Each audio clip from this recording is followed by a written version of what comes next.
اتقوا الله إن الله خبير بما تعملون. يا أيها الذين آمنوا اتقوا الله حق تقاته ولا تموتن إلا وأنتم مسلمون. يا أيها الذين آمنوا اتقوا الله وقولوا قولا سديدا يصلح لكم أعمالكم ويغفر لكم ذنوبكم ومن يطع الله ورسوله فقد فاز فوزا عظيما. شيئان متقابلان في هذه الحياة الدنيا وهما مشاهدان خلقهم الله عز وجل، وهو الموت والحياة. الذي خلق الموت والحياة ليبلوكم أيكم أحسن عملا وهو العزيز الغفور. ويقول العزيز رضي الله عنه: ما رأيت يقينا كيقين الناس بالموت ثم لا يستعدون له. ونحن موصوفون في كتاب الله عز وجل بأننا ميتون، هذه صفتنا: إنك ميت وإنهم ميتون. والله سبحانه وتعالى لا يجعل شيئا يدل به على الموت والبعث، وهو النوم والاستيقاظ. لكن النبي صلى الله عليه وسلم إذا أراد النوم قال: بسمك اللهم أموت وأحيا. فإذا استيقظ من نومه قال: الحمد لله الذي أحيانا بعدما أماتنا وإليه النشور.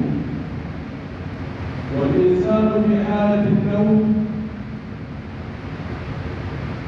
والنوم قسمان وله 5 دوائر، لكل دائرة عدد من الساعات، ويقسم إلى بطيء وسريع. ففي حالة النوم البطيء الإنسان يكون أقرب إلى الموت من الحياة، إذ ينزل نبض الروح من 14 نبضة إلى نبضتين فقط. لكن النبي صلى الله عليه وسلم يقول: إذا قبضت روحي فاغفر لها، وإن أرسلتها فاحفظها بما تحفظ به عبادك الصالحين. ونحن نموت ونحيا. النوم الموت الصغرى، تفارقنا جنودنا، تفارقنا أشعارنا، أظافرنا، خلايا تموت فتتجدد. والموت أيها السادة ذكر مقدما على الحياة،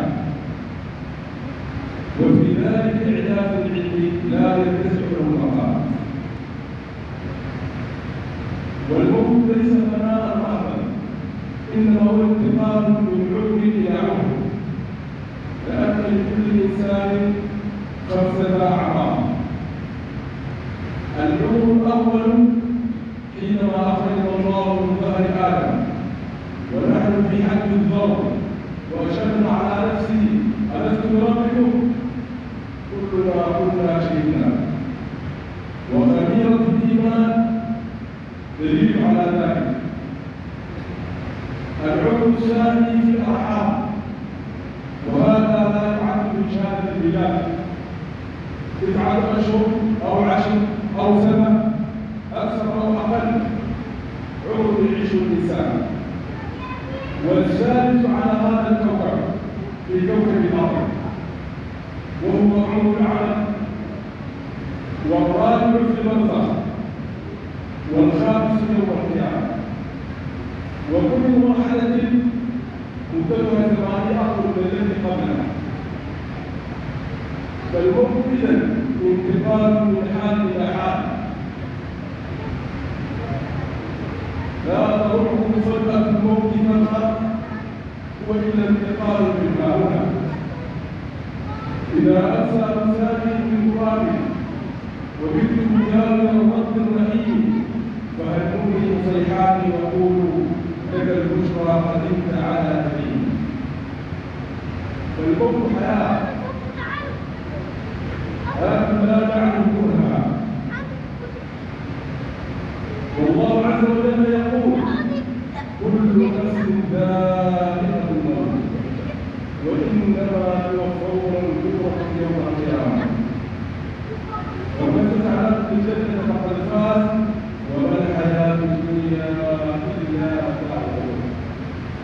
رجل يعمل في العناية المكثفة قال هو زوجته قال حينما انتظر الإنسان وننظر إلى وجهه نعلم كيف طعم الموت فأول أمرها لأن للموت طعم كل نفس ذائقة الموت أينما تكون الموت ولو في جنوب مشيئة ولم يكن فإنه ملاقيه الموت كلنا ميت وفي كل يوم يذهب إلى أحد ثم ننسى من بعد ذلك ونعود إلى ما كنا عليه كما وصف دليل تخوفنا الجنائز مقبلات فنذهب حين نذهب مدبرات فلما رجعت وقال سبعي فلما غاب عادت راجعات. الإنسان بعد أن كان قويا فتيا إذا لقى رئيس أو وزير أو أمير أو ملك أو بروفيسور أو دكتور أو أستاذ هذه الألقاب تتحول إلى كلمة جنازة أو إلى كلمة إجمال ثم بعد ذلك لا نعرف أين قبره خرجت من التراب فصرت شخصا بصيرا بالسؤال وبالجواب وعدت إلى التراب فصرت فيه كأني ما خرجت من التراب. لو سئل أحدنا أين قبر جدك الخالص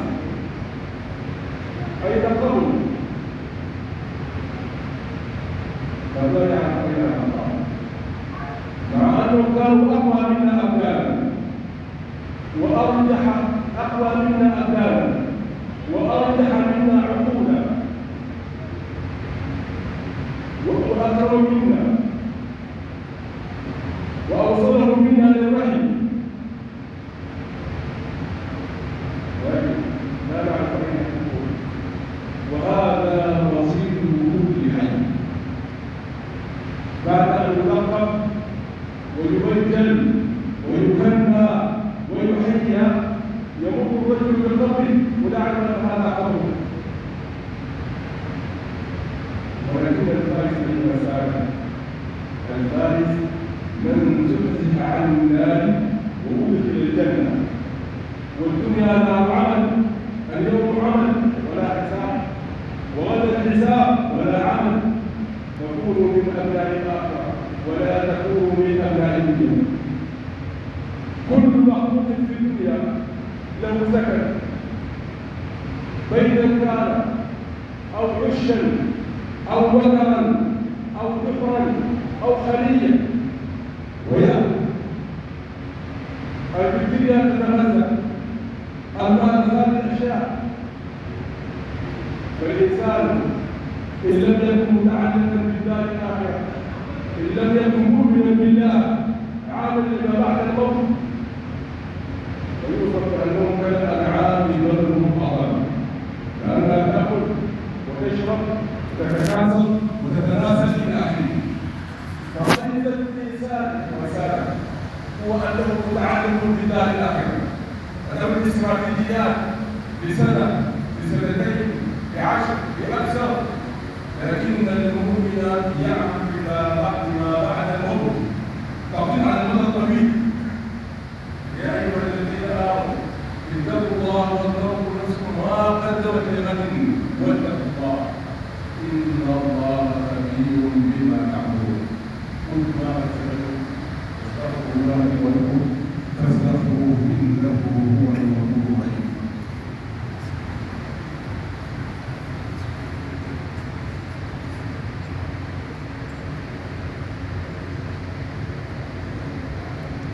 محمد.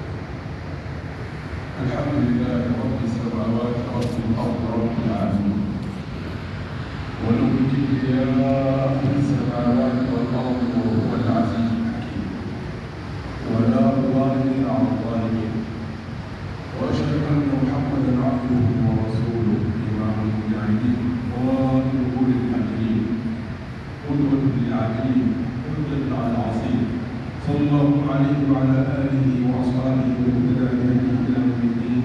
ثم أما بعد، فإن النبي صلى الله عليه وسلم قد بشرنا في الحديث الصحيح فيما يرويه عن رب العزة، يقول الله عز وجل: ليس لعبد المؤمن عندي جزاء إذا قبضت سفيه من الدنيا فصبر إلا الجنة.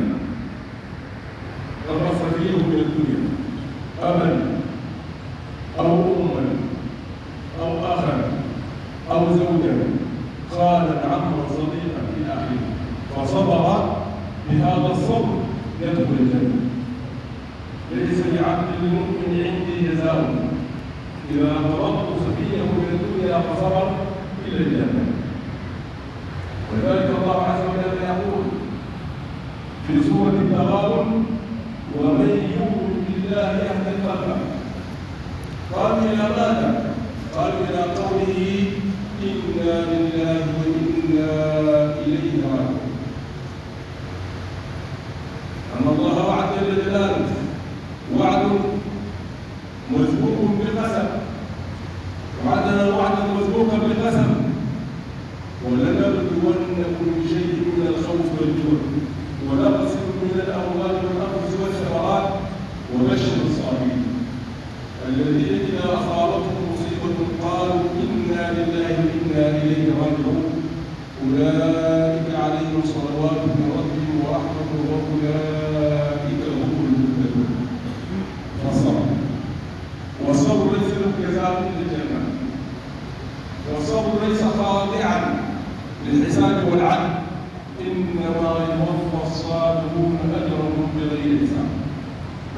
معاذ بن جبل رضي الله عنه له ولدان مصابان بالطاعون، وهما لم يبلغا الحلم بعد، دخل عليهما يعودهما فقال: كيف تجدانكما؟ قال: الحق من ربك فلا تكن من الممتلين. هذا رد من الطفلين الصغيرين، ردان بآية: الحق من ربك فلا تكونن من الممتلين.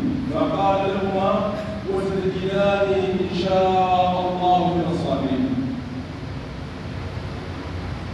فلما جاء الموت فتح قال: مرحبا بالموت مرحبا، زائر مغب وحبيب جاء على فرح. زائر مغب ذو حبا تزداد حبا، وحبيب جاء على حاله في حاله الله. مرحبا بالموت مرحبا، زائر مغب وحبيب جاء على فاقه وضرب عيناه. قالوا: أتبكي جزعا من الموت؟ قال: لا والله، لا أبكي جزعا من الموت ولا حزنا في الدنيا ولا صبابة بكم، ولكن أبكي على ضرع الهواتف وكلام ليل الشتاء.